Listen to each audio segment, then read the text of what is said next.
Hi there, good afternoon. I've come for a walk with Amelia because she really needed to sleep, and the easiest way to get her to sleep is to put her in a pushchair and walk her around. And there's not many people around, which is good because most people are staying home. I hope that's the case with the parks as well, but it probably isn't. It's a beautiful day.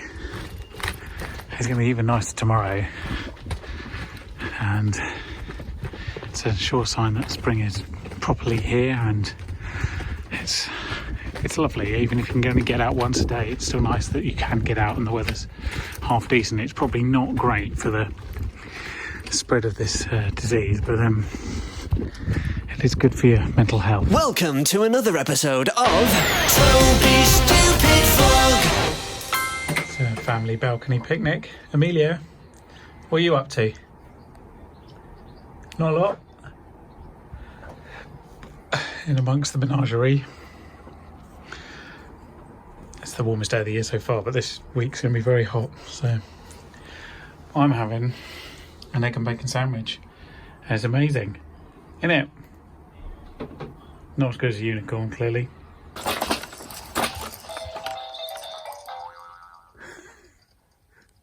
Keep bouncing!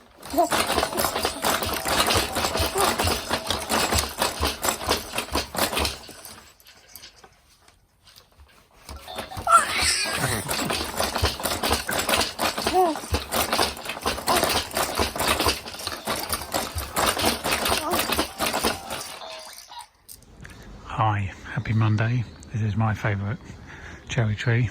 It's amazing. It's in our back garden. It always flowers incredibly, and then the leaves come out at the same time, and it looks incredible. I'm going to do my daily exercise. I've been for quite a nice walk, but the one thing that is still incredibly hard to get is bread flour. There just isn't any. It's ridiculous. All these people are suddenly bakers. I doubt it. It's very frustrating. But hey ho, what can you do? Not a lot. I've had a nice walk out of it at least. Whilst I'm still moaning and ranting, can we please have a quick chat about people's interpretation and the police's enforcement of the Public Health Act coronavirus bill? Please read it. It's only 11 pages long. It doesn't take very much to understand what the current government law is. It's very straightforward. You cannot leave your premises, which includes your garden, unless you have a reasonable excuse. The reasonable excuses, some of them, a non-exhaustive list is listed below. Those include exercise, looking after the vulnerable elderly, picking up medicine, etc., etc. But what it does not specify anywhere is how many times a day you can go out and what is considered a reasonable amount of exercise. You're not limited to one exercise a day. And this weird notion that you are is kind of weird, and people are sort of policing each other in a really unhelpful manner, and the police are trying to enforce statements from the government rather than the law, which is also very unhelpful. If you are confronted by a police officer and they ask you questions in regard to your exercise, and they tell you something along the lines of you can only go out once a day, please ask them where in the bill that is stated. And as it's only 11 pages, you can easily go online, download it onto your phone, and show them, in case, God forbid, the police haven't read the law. It's very straightforward. It lists reasonable excuses, but not frequency of exiting your premises. And quickly, why is this important? It is important for a number of reasons, but not least, if you want people to obey lockdown, if you want people to have faith in both the people making the rules and those enforcing them, you have to actually enforce the rules that exist. Otherwise, people will very quickly lose patience in both the government and the police, and then you'll have no lockdown at all. So, it is important that only the law as it stands is enforced and not people's opinions, which are very unhelpful and usually massively ill-informed. So, there we go. Rant over. It's a nice day, isn't it? Other than that. And to help you out, here is a handy visual reference of what 2 metres apart looks like. So roughly, these garage doors are approximately 7 feet wide. That is slightly wider than 2 metres. 6'7" is 2 metres. But broadly speaking, if you're standing a garage door's width away from somebody, that is not a bad thing. That is about right. That is not squeezing past them on the pavement. That is not running past them on the path or cycling past them when they're on the pavement and you're on the road. It is a garage door's width away. But seriously, I do think at the end of this, the one thing that the British public could be taught is how far away 2 metres is, seeing as half of them haven't got a fucking clue.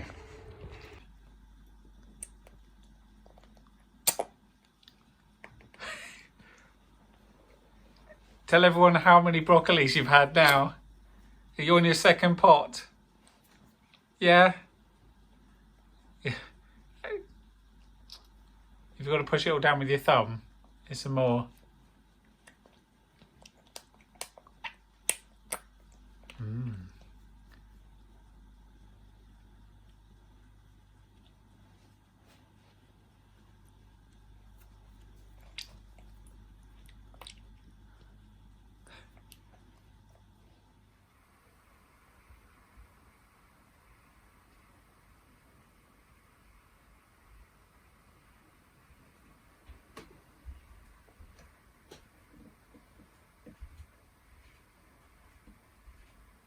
Come out for a bit of exercise and to get the small one to sleep, but you'll notice it's a very high tide today.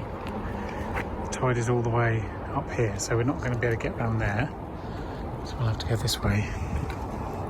Someone isn't asleep. I should also mention it's a lovely day and I've done some work this morning and I'm waiting on changes before I can finish my work, so it's a good opportunity to get her out in the buggy, which usually sends her to sleep, but it hasn't yet. Here's my pro tip: if you want to go for a walk as your exercise for the day, but you don't really want to meet anyone, then find the area nearest to you that has the biggest, nicest suburban houses, because they almost certainly all have gardens, and therefore the pavements tend to be empty, such as is the case here in East Sheen. So yesterday the Prime Minister was moved from hospital, where he has been, into the intensive care unit, and everybody I can think of from all corners of the political spectrum and world have been wishing him well. And I thought about this a lot last night, and I can't for the life of me fathom why.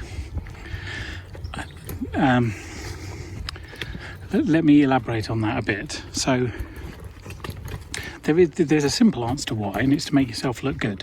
But beyond that, what could be the reasons? So imagine you seriously dislike someone.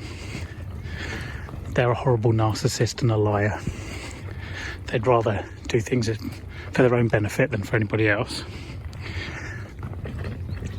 Do you suddenly like them because of a misfortune that occurs to them? I doubt it. So should you wish them well? Well, wishing people well, sending your thoughts and prayers, has literally no impact at all. Zero. It won't affect the likelihood of their survival or feeling better or anything. So, those platitudes are merely for your own benefit. What if, for example, you were to come out and say, I hope the Prime Minister dies? Now you might think that's horrible. Why would you say such a thing? What would happen if you did? Well, the answer is nothing different in reality, because your hopes and aspirations and your thoughts and prayers don't affect somebody's well-being at all. Now, my position is somewhat more neutral. My feeling is I absolutely have not a care in the world what happens to the PM, whether he feels better and goes on to be stronger and healthier than ever, or whether he pops it in 24 hours. I don't care. I don't care for a number of reasons, not least because I don't know him, and my whole philosophy has always been I can't have feelings for every single person on the planet, especially those ones I don't like.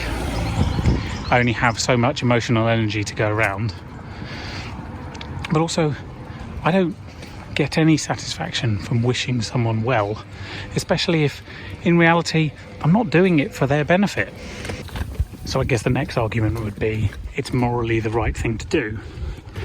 Well, morality is personal for a start, so it might be morally the right thing for you to do. But equally, I think there's something quite disingenuous about people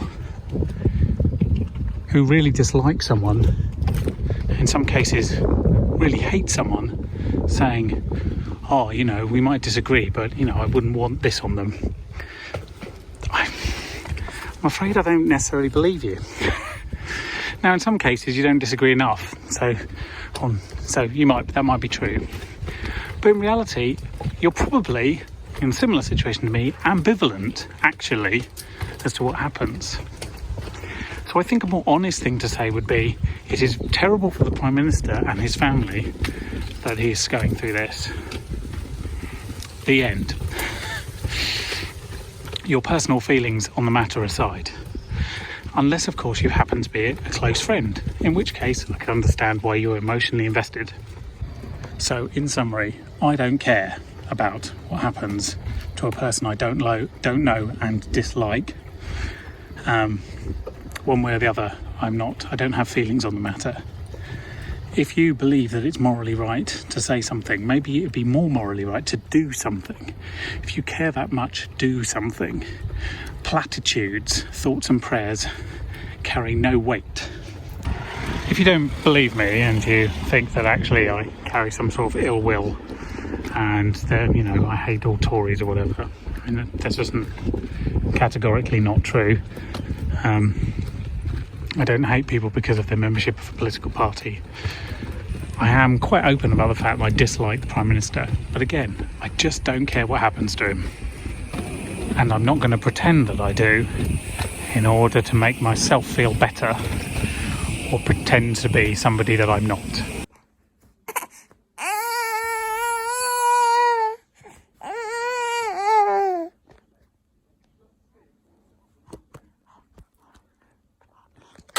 You sure that's close enough? Are you sure that's close enough? You're going to stop it?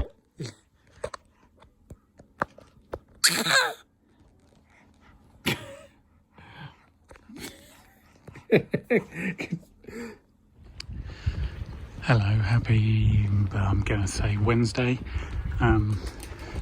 It's the Easter holidays. And obviously, as you can see, Richmond Green, not exactly bustling, which is good. We just come for a walk and do a little bit of shopping at the same time. Someone's not sleeping. It's fine, each their own. But it's still nice to get out and about. Hello, happy Good Friday. Happy Good English Wine Friday. I can't remember the exact marketing strapline, which clearly isn't very good. But the basic premise is drink some English wine, because that makes Friday good. We're just out for our daily exercise. It's not too busy, but it is warm, so people have come out on their bikes and things. They're mostly being sensible. It's been a lovely week of weather. We brought this ridiculous sailor along with us. What a funny child.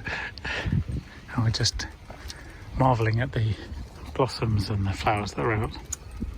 We should probably do a word of the week, seeing as it is Friday and it is the big English wine Good Friday and all that. Let's do the vineyard as the word of the week, the vineyard, because it's much more positive than any of the other options that presented themselves. So first of all, in German, the vineyard is der Weinberg. Der Weinberg, literally the wine mountain. Der Weinberg is the vineyard in German, and in Italian it's il vigneto. Il vigneto. That is the vineyard in Italian. So there we go. That's vineyard in German and Italian. That is this week's word of the week. Thank you very much for tolerating this. I hope you stay indoors and stay safe. Don't forget to do some exercise. It will keep you sane. And I will see you as the end of the world continues next week.